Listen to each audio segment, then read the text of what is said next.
Hello everyone and welcome to this week's reviews, as we begin the summer movie season with, as usual, a Marvel film. In the ever-expanding world of the Marvel Cinematic Universe, everyone seems to have their personal favorites. Some people gravitate towards the Captain America films, while others have a fondness for Ant-Man or Doctor Strange. For me, it's Guardians of the Galaxy that stands at the top of the pile. It's funny, energetic, wildly imaginative, and just seems like Marvel went to James Gunn, handed him a comic book with a raccoon and a talking tree, and said, "Here, go nuts."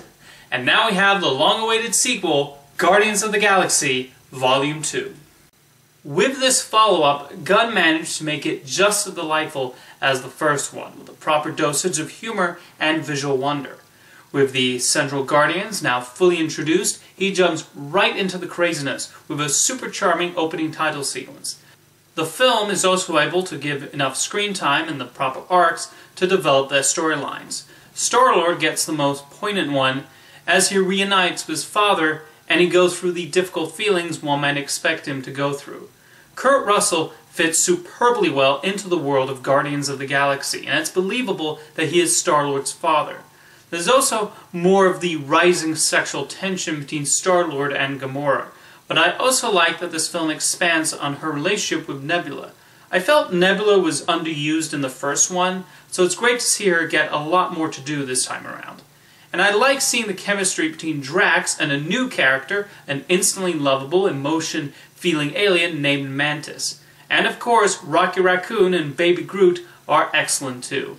It would have been easy for Gunn to put a lot of focus on Groot because, let's be honest, him saying, "I am Groot," in that little baby voice is adorable. But he utilized him just enough.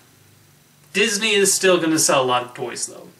I've long criticized Marvel Studios for their uninteresting villains, but I thought Aisha and the Sovereign made for worthy foes. They're not the typical take-over-the-world antagonists, but more this entire planet that is angry at the Guardians for obvious reasons.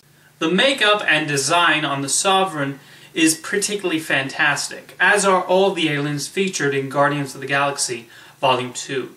The action sequences are beautifully directed by Gunn, and each of them do the necessary job of progressing the story and the characters.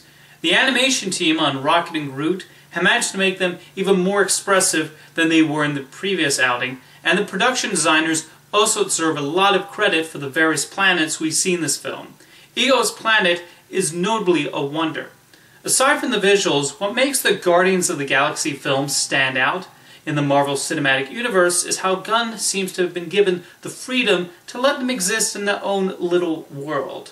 Yes, we do get references to the Infinity Stones and Thanos and the requisite Stan Lee cameo, but it's easy to forget that Jessica Jones and Captain America also exist in this universe. And then you remember, and you just think, wow, this world Marvel has put on screen just keeps getting bigger and bigger. And in the 9 years since this ambitious project started, it's really impressive they've taken care in making sure these films coexist. There have been disputes with filmmakers and how many references and cameos from other superheroes should go into each film, but the Guardians of the Galaxy series does seem to have some leeway in that department. They will eventually connect, and Star-Lord and Groot will get to hang out with the Avengers in next summer's Avengers Infinity War, but we have to wait until then. I just have one request. Can Howard the Duck come too? More than anything, I want Howard the Duck and Iron Man on screen together. Please, Marvel? In the meantime, Guardians of the Galaxy Volume 2 is a great start to the summer, and hopefully the rest of the films over the next couple months are just as good. Thank you for watching this week's reviews, and I'll see you next time.